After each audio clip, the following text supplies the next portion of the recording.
Hello, I am trying a scheduled live and I think I might have created a new video, but that's okay. Let's try that again another time. Maybe look at the instructions.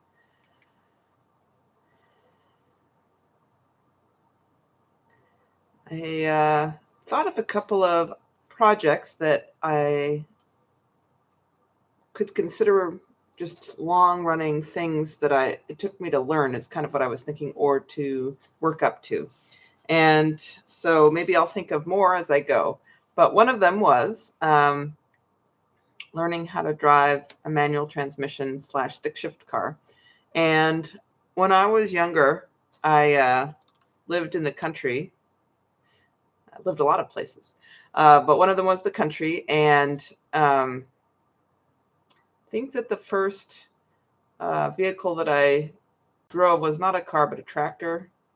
But that could be not true. They were around the same time. I learned how to drive automatic cars when I was a teenager. And I at least got a chance to put my hands onto a tractor, not a very big one or a very heavy one, just a simple one.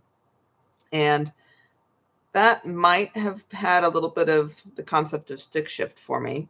And then when I was 20, I took a job that required that I drive around in a little stick shift Daihatsu cart. So not a normal car, but definitely a stick shift in concept. And the one that I was driving was funny. My supervisor trained me on it, and it had a racing engine. So it was not the problem of stalling. Typically, it was the problem of bucking when you weren't familiar with how to release the clutch and put on the gas with the right timing. And so I know I jerked her around as she was showing me how to use it. And she knew I was safe enough because she could tell I was a cautious driver, but she just left me off to do it pretty quickly because she didn't need to get thrown around in there. And it couldn't go very fast. That thing couldn't go very fast. But I think I was able to start it consistently in third gear because the engine was doing a lot of RPMs. And that was fine. Occasionally when I was on that job, I did drive an actual more full vehicle that tended to stall when I didn't get the brake and gas, the stick shift and gas changeover correct. And so I didn't like driving that. That wasn't my normal vehicle that I used at work. And so I mostly was used to the not stall, but buck. And so when I was maybe in my mid-20s-ish, one of my friends taught me how to drive a stick shift car. I don't remember what model, but low end, medium end, and standard sedan, I believe. And it was definitely the problem of stalling. And so I needed to use it. The reason she taught me was both because she's nice and somebody else had taught her, so who's passing it on, and because I had agreed and wanted to help her do a little house sitting, and I didn't have a car at all. So I only could get to the house she was house sitting if I drove this stick shift car. And so I did not have an easy time with it. And I was more cautious about hitting something than about stalling. But I did not like to block traffic at lights because that's where I tended to do it, is if I had to stop at a stoplight.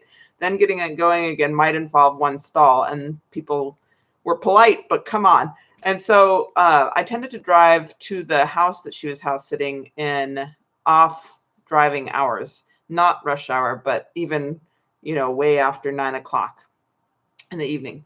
And I definitely wanted to mention this one because I love learning a lot of different things. I avoid some things. I do treat them as black boxes and just feel like I can't possibly tackle that.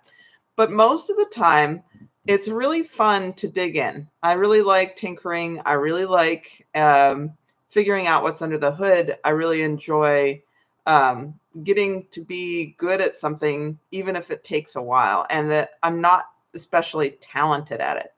So I don't think I'm the worst in terms of how long it took me to do it, but certainly not the best. It wasn't my natural instinct, but I could feel gears shifting. And I did enjoy that feeling of more control than I'd ever had from automatic transmission cars. And so when I mentioned I didn't own a car at the time, when I did decide to buy a cheap used car, one of my options was to get a stick shift, and I did. So that would mean I had to learn to drive it well. And I remember riding with somebody who also happened to know stick shift, and he was really good at it. He'd been doing it for years. And normally I wouldn't pay much attention to that. I had ridden a couple of times in stick shift cars before where the person was just doing it and I didn't pay a huge amount of attention. But since I was trying to do it smoothly now in my own car and it was still pretty jerky, I mentioned to him how much fun it was to watch somebody do it well. And we both laughed because it just was going to take me some time. But I think I became a really reasonably good driver with a stick shift. And I had to do some of the typical things you do when you're not super confident in your timing, like when you're, parked uphill, have to stop up on an uphill. I did sometimes use the emergency brake when I was switching over so I didn't slide backward into the car behind me, things like that.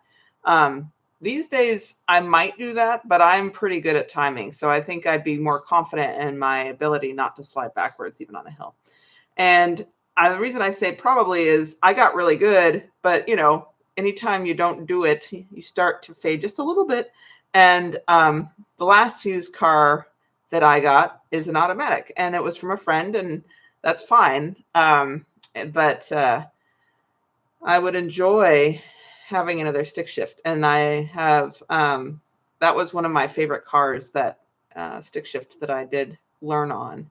It was like being in my home in terms of coziness and comfort. And I loved how it drove. It was not good on pickup, but I could make it a lot better because it was a stick shift. It was only 4 cylinders, but it was like really light. And so it didn't need a lot of cylinders or horsepower to get going.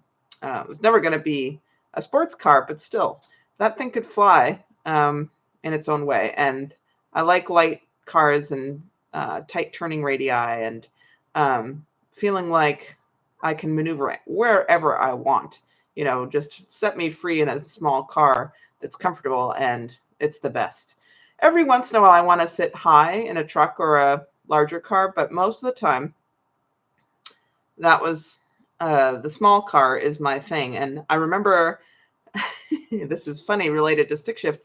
I think a lot of the Fiat 500s generally were stick shift. I don't know what they are now most of the time, but I rented one that was an automatic because, rentals usually are automatic. And that was such a great turning radius, such a great size. Oh my goodness, that car was so much fun. And it was back when it was a really cool looking thing. I don't know, they don't look quite the same now. They still look interesting, but it was a black Fiat that just looked amazing, drove amazing. It would have been really amazing if it had been a stick shift. And so one of the things that I feel proud of is that I stuck with it. Those are the satisfying parts of the slow burn. Like initially very uncomfortable, very awkward. And it didn't give up because it was very uncomfortable and very awkward. I did have to modify my driving schedule or where I was practicing because I was awkward and I didn't want to hinder other drivers.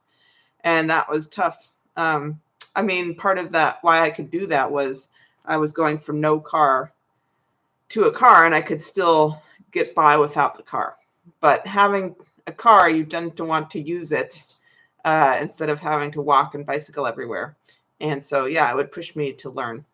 And I did. And I feel really satisfied that I did. I can drive a stick shift whenever it comes up. I don't have many friends who can. And one of the ones who can, she and I agree that it's really satisfying to be able to hop into that kind of vehicle and feel that kind of control. And the slow burn can be really frustrating. It takes time, and you don't know when the end point is where you're going to suddenly feel like you've mastered something. But when you start to feel like you're really good, there might not be a definite end, but you can tell that you're where you wished you had been a while back a lot of the time. And that is so cool to build up to it. It's nice to be talented and quick at things, but it's really nice to know that you don't have to be talented. You can learn things. Those are both wonderful. So the other one I thought of before I got on, let's see if I come up with anything else after that, is just physically getting myself to walk further and further. I've done recently longer and longer walks, nothing crazy, but initially when I started even thinking of doing this, it's not like I wasn't using my feet at all, but I was not going very far. In rainy weather, I just let it keep me in the house, and I didn't deliberately want to go from point A to point B on foot, even if I could. I would usually take a bus, hop in a car. And so I decided I wanted to get back to being able to feel like I could walk as long as I wanted to walk, instead of feeling like my back was going to tighten up like a winch and I was getting had to sit down pretty quickly. Because when I started the project, this is February, and I think I was starting that in November. Weather wasn't great, and if I walked for about half a mile-ish, my back would feel so tight and uncomfortable, I'd really, really want to sit down. And so standing in place is even harder when I was in November. And it still can be hard. But the practice of walking has loosened up all my muscles. It's not to say every day is the same, but if you don't use it, you lose it, is what I've found, at least partially. Never lose it all the way. Every exercise I've done in my life, I think, has helped me. And but you can partially lose it. And I went on fairly pretty paths, which is one of the things I love to do.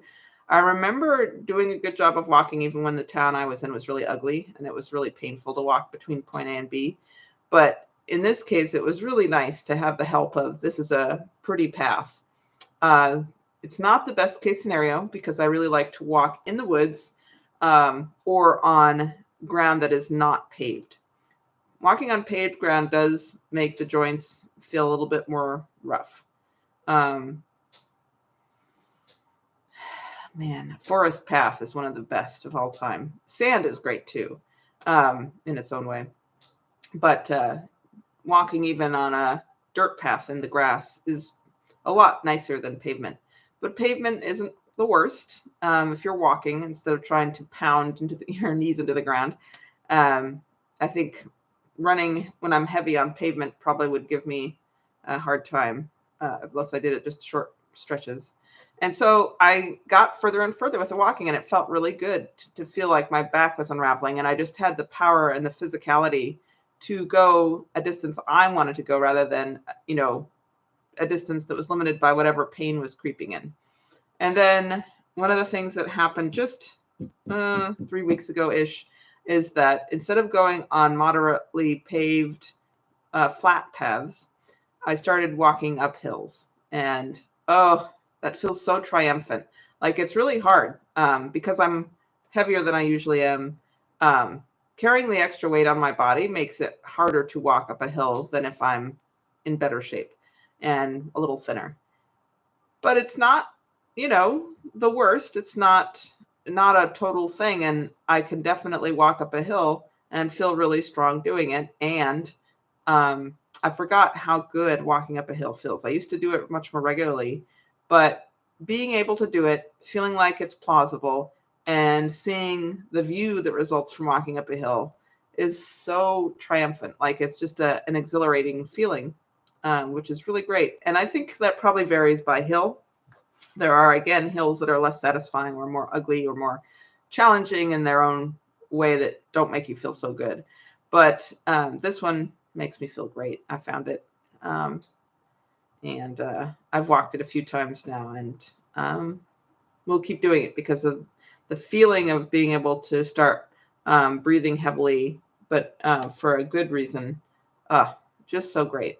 And again, it's taken months to where I feel like my strength rises and falls, but it's overall really, really easy to just set out for a 3-mile walk whenever I feel like it. I don't have to worry that I'm going to seize up anymore. When I was pre-November walking, I remember once in the store I had a flash of tight back, even though I hadn't done much of anything that day. And I think my muscles are really appreciating that I'm using them a little bit more.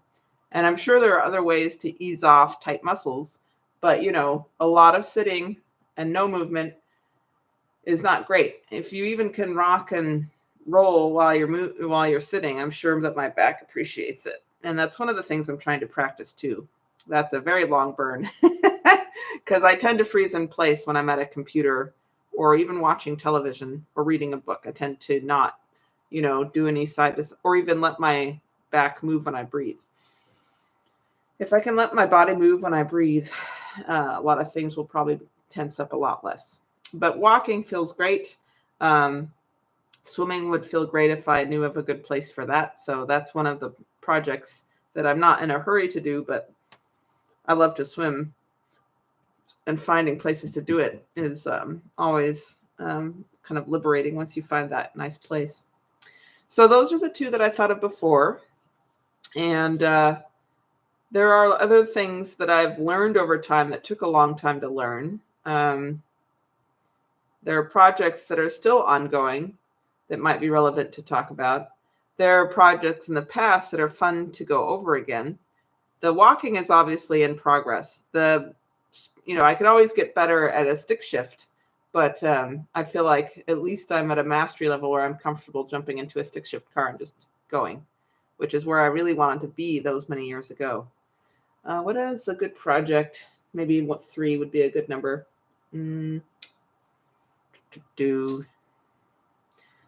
I would say that it's not a strong urge to talk about anything else, so I'll just let myself drop silent for a second and think if there's anything that pops in.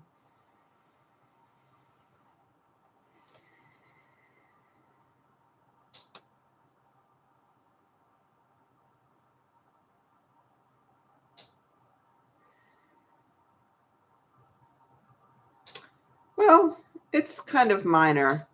The main thing I thought of was learning the location of where you are. No, not the location. Learning the surroundings. Learning all of the stuff around you when you live somewhere. Because I've moved a lot. And that exploration is something that I really enjoy. Building up the head images of what I can get to.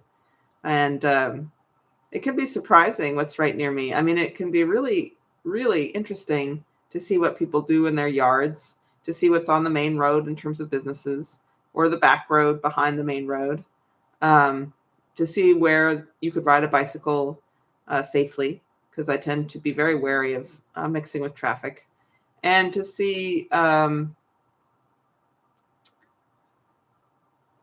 what the local environment is. So some places there's no mystery. You can see horizon to horizon. Even then, exploring is worth it, but it takes a shorter time a lot of the time. But anywhere where, there's corners you can't see around and hills you can't see over and rivers that you can't just cross on a dime, there's all kinds of hidden stuff. And so if you were on a grid exploring, I don't know the quickest way to do it. So I just like to go whatever way I feel that day and vary it a little bit. Consistently going one way is fun for seeing the changes in the seasons and day to day.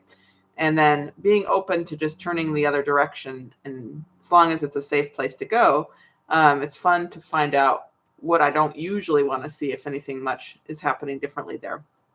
And people sitting on their porches and enjoying being outside make that a lot more fun.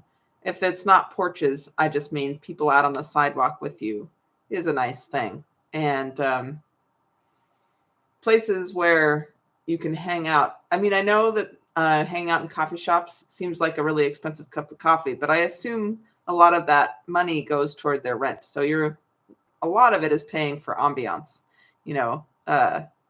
and compared to going out and having a meal, at least you're getting a change of scene for $3 or $4, depending on where you are and how many shots you put in your coffee or tea or beverage of some sort. I think that's all I will think of for today. I might do another slow burn project discussion, because I was thinking of talking more about stuff that's in progress than just the exploration and walking, which are kind of tied together. Although, of course, you can explore by car or bus or bike. So yeah, I will go ahead and hop off for now, but this might be an ongoing discussion where I pick one project to discuss more in depth, or discuss 2 or 3 that are really satisfying, past or present. Or thoughts for projects, slow burns in the future. I think that is another thing that just occurred to me. I have a lot of things that I could brainstorm how to do that I've wanted to do for a while, or have thought of that, not quite sure how to tackle. It might be really nice to kind of think and talk through that. So yeah, topic for an upcoming discussion would be projects I would like to do that might take a while and are hard to know how to start, or at least think of how to start something, even if it's not that bad to start. So hope everyone has a great day, and I'll be back.